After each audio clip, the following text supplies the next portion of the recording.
अनि एकजना चाहिँ के भनिराख्नु भएको थियो नि ताल र बेतालको डान्स ए यो भाइ बीच बीचमा नबोल न कुरा सुन के ताल र बेतालको डान्स भन्दै हुनुहुन्थ्यो कि तपाईहरुलाई त त्यही यहाँबाट आँसु गरेर झारेको हैन अनि त्यो हाम्रो नेपाली चेली नाचेको त कहाँ मन पर्छ त नि तपाईलाई त हैन त्यो एकजना ब्रदर क्या यति राम्रो कति मेहनत गरेर उहाँ डान्स गर्दै हुनुहुन्छ हामी यत्रो 1700 जनालाई मन परिरहेको छ हैन यस्तो राम्रो डान्स एउटा सानो बहिनी नाचिरहेको छ मैले कमाम पुराइछ के त्यसलाई त्यही त यति सानो बहिनीलाई आफ्नो नेपालकी चेली यति सानी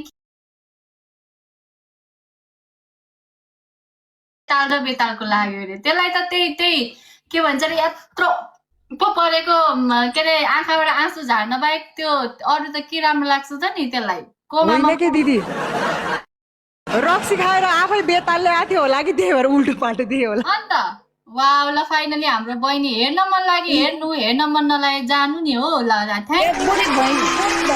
बुढी भैँसीहरू त्यहाँहरूको जस्तो नाटक गर्ने मन पर्ने बानीहरूलाई त आफ्नो नेपाली चेली नाचेको कहाँ मन पर्छ त हो अनि ल होइन हामीलाई मन पर्यो त्यो एकजनालाई भनेको अरूलाई त सबै कति राम्रो हाम्रो सोनिया सिस कति राम्रो नाचिदिनु भयो कि अनि सोनिया सिसले राम्रो नाच्नु भयो होइन आफूमा भएको कला देखाउनको लागि लास मान्नु हुन्न बुनु यसरी नै अगाडि बढ्ने हो जसले जेसुकै भन्नुहोस् तपाईँमा प्रतिभा छ भने नलजाइकन यसरी अडियन्स सामु आउने मजाले आफ्नो के भन्छ प्रतिभा देखाउने है केही हुँदैन यसरी नै अगाडि बढ्दै जानुहुन्छ तपाईँ यसरी नै लजाउनु भएन भने आफ्नो प्रतिभा आफूमा भएको प्रतिभा छ भने चाहिँ मजाले यसरी एउटा प्लेटफर्म पाउनु भयो भने तपाईँले हो के यस्तो म्युजिक भिडियो खेलाउनको लागि त्यो बाहिरबाट ल्याउनु पर्दैन कि हाम्रै नेपालमा यति राम्रो राम्रो प्रतिभा भएको बहिनीहरू हुनुहुन्छ होइन आफ्नो देशको आफ्नो नेपालको चेलीबेटीहरूलाई हो क्या साथ सपोर्ट दिने होइन हौसला दिने उसले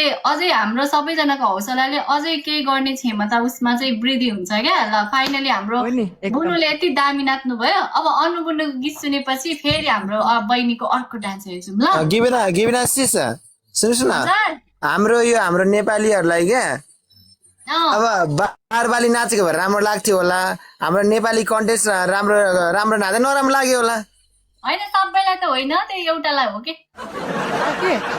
अरूलाई नभन न भाइ तिमी कस्तो रहेछ हाम्रो सुन्नुहोस् न मैले हाम्रोहरूलाई भन्न खोजेँ नि तर चाहिँ हाम्रो यो नेपालीहरू बाहिरवालाको लागि के भन्न खोजेँ अब मैले चाहिँ तर हाम्रो यहाँकोलाई भन्न बुझ्ने मान्छेले बुझ्छन् नबुझ्ने मान्छेले मात्रै भन्न खोजे हो के त्यही त ल ठिक छ ल अब गीत सुनौँ ल कुन गाउँ दिदी जनम गाउँ कि चौबन्दीमा पटुकी गाउँ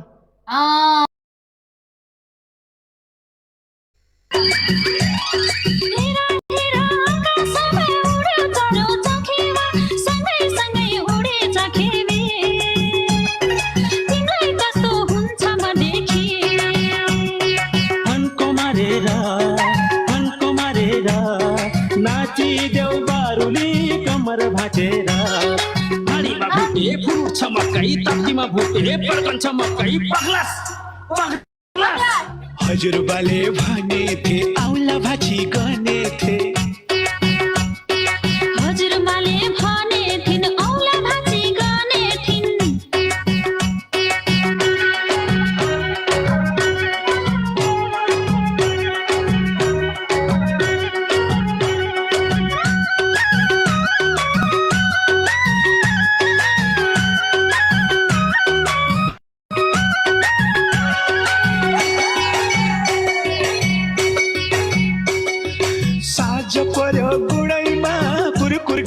पोथी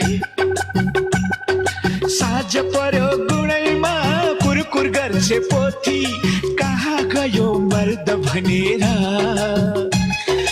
बस्नु पर्यो एक्लै कुरेर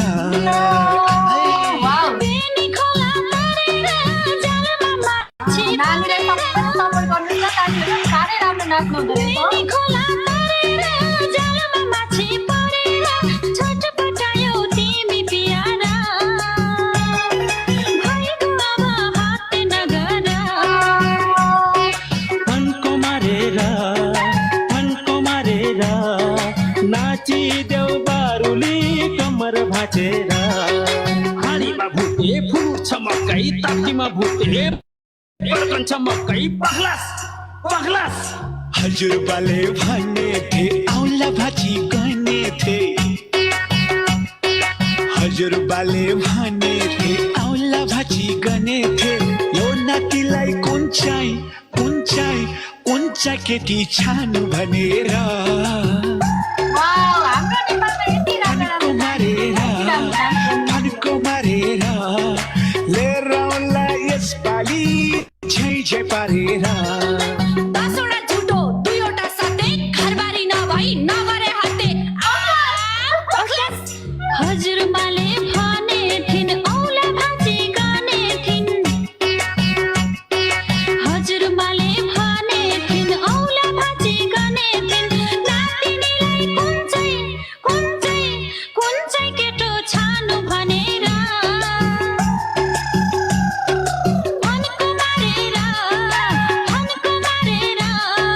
बोलान्छ हेरौँला झै पारेर लैजाउँला यसपालि झै पारेर बोलान्छ हेरौँला झै पारेर लैजाउँला यसपालि झै पारेर वाउ, रुजाई सानो बुझ वाउ, ल दामी वाउ, वाउ, ताली। एकदम दामी छ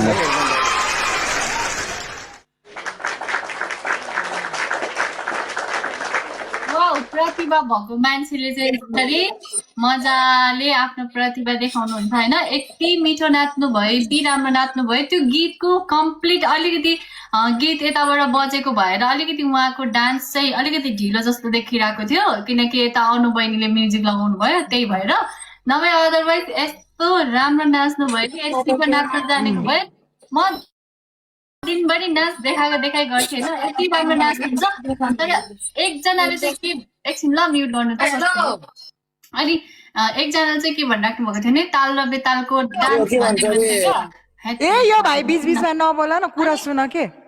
ताल र बेतालको डान्स भन्दै हुनुहुन्थ्यो कि तपाईँहरूलाई त त्यही यहाँबाट आँसु गरेर झारेको होइन। अनि त्यो हाम्रो नेपाली चेली नाचेको त कहाँ मनपर्छ त नि तपाईँलाई त होइन। त्यो एकजना ब्रदर क्या, यति राम्रो कति मेहनत गरेर उहाँ डान्स गर्दै हुनुहुन्छ। हामी यत्रो 1700 जनालाई मन परिरहेको छ होइन। यस्तो राम्रो डान्स एउटा सानो बहिनी नाचिरहेको छ। मैले कमाम पुऱ्याइसकेँ त्यसलाई। त्यही त, यति सानो बहिनीलाई आफ्नो नेपालकी चेली यति सानी ताल र बेतालको लाग्यो अरे। त्यसलाई त त्यही के भन्छ अरे, यत्रो पो परेको के अरे आँखाबाट आँसु झार्न बाहेक त्यो अरू त के राम्रो लाग्छ त नि त्यसलाई। होइन के दिदी, रक्सी खाएर आफै बेतालले आथ्यो होला कि त्यही भएर उल्टो पाल्टो दियो होला। अन्त वाउ, ल फाइनली हाम्रो बहिनी हेर्न मन लाग्यो, हेर्न मन नलागे जानु नि हो। ल बुढी भैँसीहरू त्यहाँहरूको जस्तो नाटक गर्ने मनपर्ने बानीहरूलाई त आफ्नो नेपाली चेली नाचेको कहाँ मनपर्छ त हो। अनि ल होइन, हामीलाई मन पर्यो त्यो एकजनालाई भनेको, अरूलाई त सबै कति राम्रो हाम्रो सोनिया सिस कति राम्रो नाचिदिनु भयो कि। अनि सोनिया सिसले राम्रो नाच्नु भयो होइन। आफूमा भएको कला देखाउनको लागि लास मान्नु नभुल्नु, यसरी नै अगाडि बढ्ने हो। जसले जेसुकै भन्नुहोस्, तपाईँमा प्रतिभा छ भने नलजाइकन यसरी अडियन्स सामु आउने, मजाले आफ्नो के भन्छ प्रतिभा देखाउने है, केही हुँदैन। यसरी नै अगाडि बढ्दै जानुहुन्छ तपाईँ। यसरी नै लजाउनु भएन भने आफ्नो प्रतिभा, आफूमा भएको प्रतिभा छ भने चाहिँ मजाले यसरी एउटा प्लेटफर्म पाउनु भयो भने तपाईँले हो के यस्तो म्युजिक भिडियो खेलाउनको लागि त्यो बाहिरबाट ल्याउनु पर्दैन कि। हाम्रै नेपालमा यति राम्रो राम्रो प्रतिभा भएको बहिनीहरू हुनुहुन्छ होइन। आफ्नो देशको, आफ्नो नेपालको चेलीबेटीहरूलाई हो क्या साथ सपोर्ट दिने होइन, हौसला दिने। उसले अझै हाम्रो सबैजनाको हौसलाले अझै केही गर्ने क्षमता उसमा चाहिँ वृद्धि हुन्छ क्या। ल फाइनली हाम्रो बुनुले यति दामी नाच्नु भयो। अब अनु बुनुको गीत सुनेपछि फेरि हाम्रो बहिनीको अर्को डान्स हेर्छौँ ल। गिबिना सिस सुन्नुहोस् न, हाम्रो नेपालीहरूलाई क्या अब बारबाली नाचेको भएर राम्रो लाग्थ्यो होला। हाम्रो नेपाली कन्टेस्ट राम्रो नाच्दा नराम्रो लाग्यो होला। होइन सबैलाई त होइन, त्यो एउटालाई हो कि। अरूलाई नभन न भाइ, तिमी कस्तो रहेछ। हाम्रो सुन्नुहोस् न, मैले हाम्रोहरूलाई भन्न खोजेँ तर चाहिँ हाम्रो यो नेपालीहरू बाहिर बेलाको लागि के भन्न खोजेँ अब मैले चाहिँ। तर हाम्रो यहाँकोलाई बुझ्ने मान्छेले बुझ्छन्, नबुझ्ने मान्छेले मात्रै भन्न खोजे हो के। त्यही त। ल ठिक छ, ल अब गीत सुनौँ ल। कुन गाउँ दिदी जनम जनम गाउँ कि चौबन्दीमा पटुकी गाउँ